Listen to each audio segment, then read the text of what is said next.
Herlia Salim, aku lahir di Jakarta 4 Februari 83. Aku tuh waktu tahun 98 lulus SMP.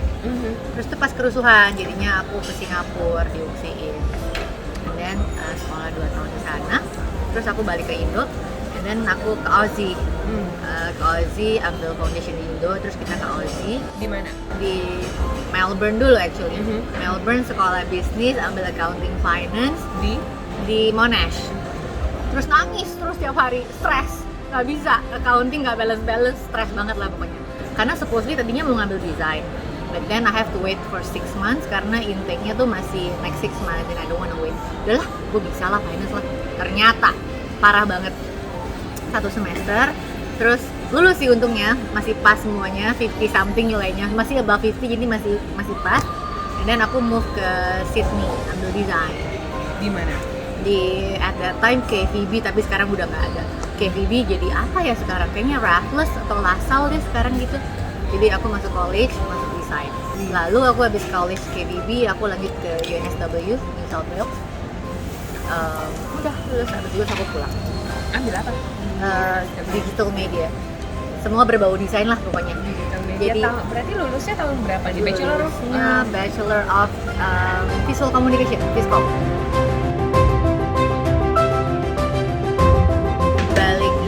Terus langsung ngelamar kerja di company namanya Bentuk. At that time Bentuk was like really small, baru 5 orang including aku. Terus di sana tuh kita bikin branding sama logo, kayak logo, brosur, pokoknya lebih ke buat branding deh, kita branding consultancy. Terus kerja setahun, pacaran waktu itu, terus yuk buka toko baju, berdua masih lansi buka toko baju. Buka toko baju, terus kita nggak betah jaga toko berduaan ya. Jadi akhirnya di Mangga 2 dong. I see. Dulu tuh di Mangga 2 tuh di TC lantai 4 tuh rame banget. Cinko abis makanya terus kita nggak betah gitu kan, sebelahan tokonya tuh yang jaga tuh Cinko. Ini offensive banget ya ngomongin orang Cinko ya, bet. Karena gue lumayan passion dulu kan, lumayan demen gitu. Terus gue suka belanja di Magdu karena at that time tuh belum ada Zara, belum ada kayak yang gitu-gitu deh. Jadi nyari baju bagus tuh susah. Dan kita kayak nyari baju kondangan di sana lumayan, kayak aku belanja di Guangzhou. Kayak belanja maybe 200.000, lu bisa jual 600.000 di sini. And the profit is good. But kita ya anak-anak muda impulsif ya. Nggak tahu kalau ternyata jaga toko dan operationalnya tuh nggak menyenangkan buat kita, nggak cocok sama kita. Jadi ya udah tutup. Lalu aku sempat kerja sama bokap, bantuin bokap setahun juga sebelum akhirnya bikin desain company sendiri.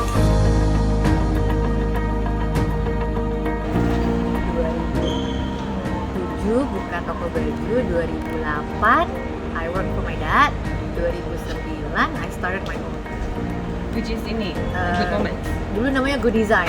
Oke. Karena gue backgroundnya bikin corporate stationery, corporate logo. Jadi gue di rumah, gue start my own business, gue hire 2 people. Ya udah, kita tiap bulan ngerjainnya kayak gitu. Cuma stressful, karena kan baru ya. Kayak gajinya my karyawan baru masa 3,5 juta, 7 juta ya berarti ya. Karena memang yang kompeten biasanya rata-rata 3,5 juta gaji. 3,5 plus operational cost ini itu printing, kita bikin surat lah, pokoknya perintilan 10 juta lah. Kurang itu belum my own gaji loh. Nah, jadi awal-awalnya sih quite struggling. Awal-awal kayak 3 bulan pertama oke, lu dapet job yang oke. Tapi misalnya nih, lu punya punya satu project 50 million, lumayan kan 50 million design kayak branding sampai. Tapi kan 50 million itu job untuk 6 bulan.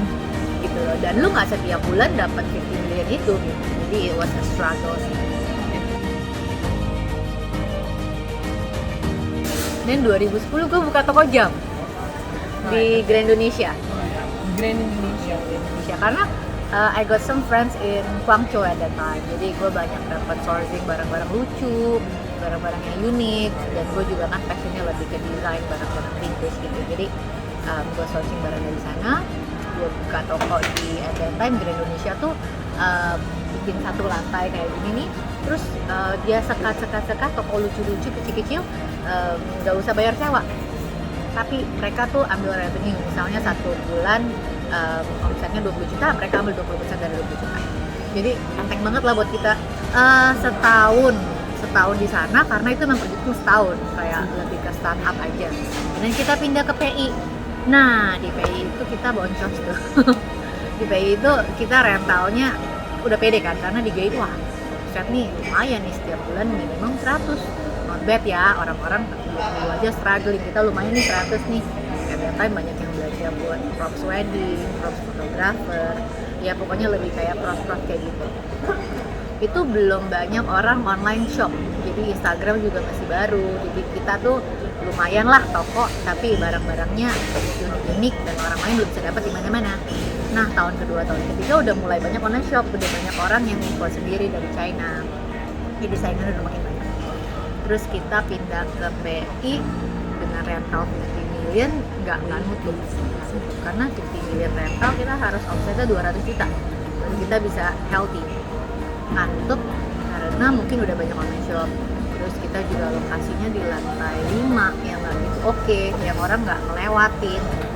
Jadi ya kita over pede, belum mengerti bisnis, hitung-hitungan ya, terlalu pede.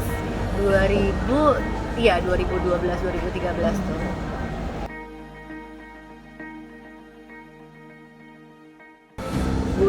Gue finally decided, oke, gue kayaknya nggak bisa kayak gini nih, kayak personality gue tuh orang yang kurang disiplin deh, kayak gue butuh sidekick untuk help me to do this better, untuk help me grow.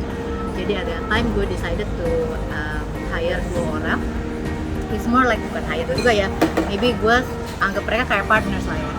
So mereka bantu gue cari job juga, mereka bantu gue manage, and then I give them profit sharing dari whatever we have lah, jadi transparent.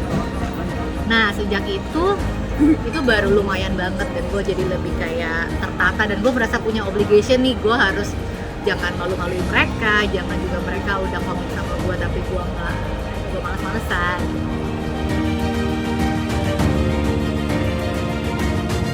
Keluarga bokap tuh toko Underdeal di Sawah Besar. Oke. Cinko banget ya gitu ya. Nyambungnya tadi ya. Iya, motor dan lebih ke mobil sih. Right. Iya, terus udah gitu bokap tahun 80-an tuh ada bisnis baru, lampu Philips, jadi distributor. Ya, long after that lah baru dia actually entitled jadi distributor. Tapi maksudnya masukin barang dari Holland waktu itu ya, lampu mobil Philips, pokoknya merek Philips. Sampai sekarang bokap gue udah pensiun 10 tahun kayaknya, koko gue yang masukin.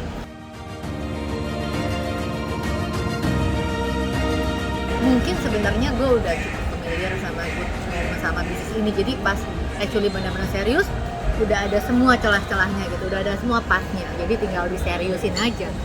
And thank God ya, mereka juga happy, my partners juga happy, karena kita tuh sebenarnya si Good Moments ini selain lagi event-event kayak Christmas, kayak Chinese New Year atau Lebaran, kita tuh bener-bener kalau bisa seminggu masuknya 3 kali aja deh, nggak usah sering-sering, seminggu 3 kali kita beresin kerjaannya gitu. Dan kita juga nggak terlalu sibuk gimana kalau lagi retail, jadi in moments like Christmas kayak gini kita baru kayak oh my god tiap hari lembur gitu. Dan dengan minimum masuk kayak gitu kan mereka juga bisa punya kerja sampingan, my partners, dan mereka juga seneng lah gue kayak sampingan di Good Moments tapi income-nya lumayan banget gitu. Jadi gue tuh bagi hasil setahun sekali.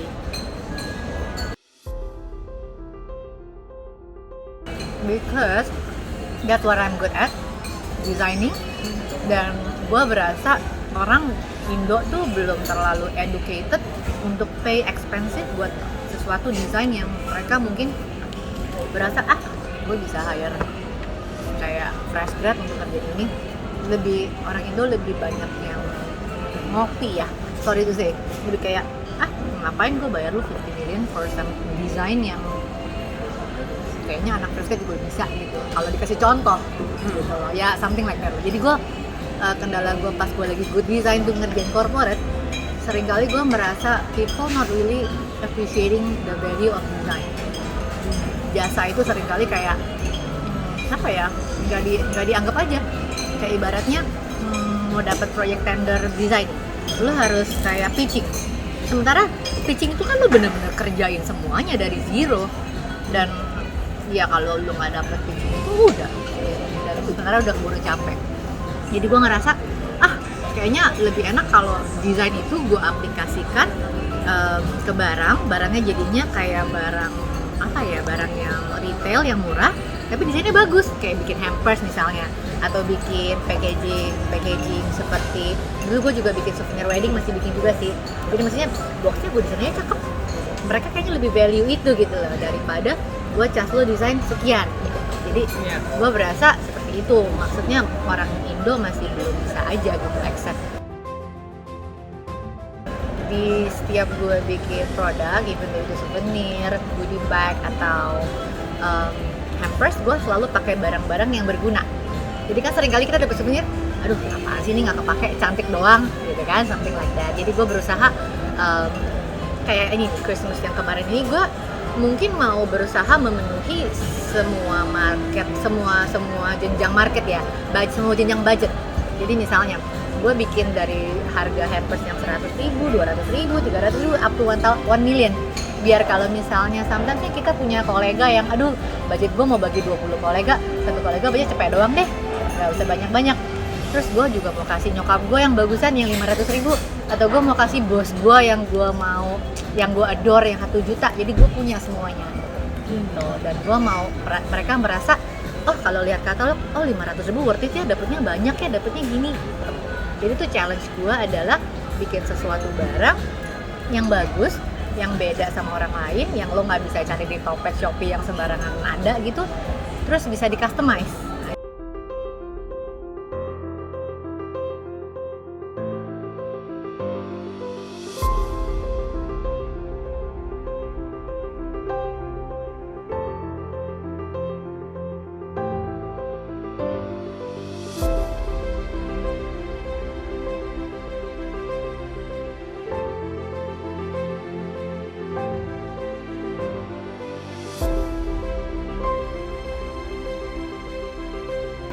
I think the needs itu tuh akan terus meningkat sih selama, apalagi kita semakin go digital ya sekarang ya. Semuanya perlu desain. Kayak feed aja harus cantik, Instagram feed. Apalagi gue nih jualannya 90% dari Instagram. Jadi feed tuh harus cantik, harus nggak boleh sembarangan nge-post lah, dan itu kan perlu desain. Nah at the moment gue yang masih ngedesain semuanya. Tapi gue juga lagi kayak, kayaknya itu time consuming banget ya, harus nyari orang yang untuk memang kayak dedicated. Mereka tuh sampai pasang alarm loh, misalnya hari ini jam 7 tag alarm, oke gue harus nge-post, oke harus post, biar Instagram lu tuh ada isinya. Gue jujurnya nih berasa I'm a bit udah kayak outdated. Sekarang nih anak-anak milenial tuh pada keren-keren banget. Gue kalau ngeliatin mereka Instagram gila ya, kok bisa kepikiran ide kayak gini ya, gila keren banget ya anak-anak umur 22, umur 25 tuh pada amazing banget. Gue tuh yang wow, yang gue juga takut outdated. Should I hire people yang masih 20-an ya supaya keep me in the loop? Gue sering khawatir gitu, takut kayak gue bikin sesuatu yang basi, orang tuh udah gak suka apa gimana. But memang kayak good moment sih, customer gue sih ranging from 28 to 40 sih, jadi ya mungkin masih safe lah ya. But nanti kalau gue getting older gimana? Masa customer gue juga harus yang getting older kan? Enggak kan? Kayak gitu. Jadi ya gue juga concern sih sama itu.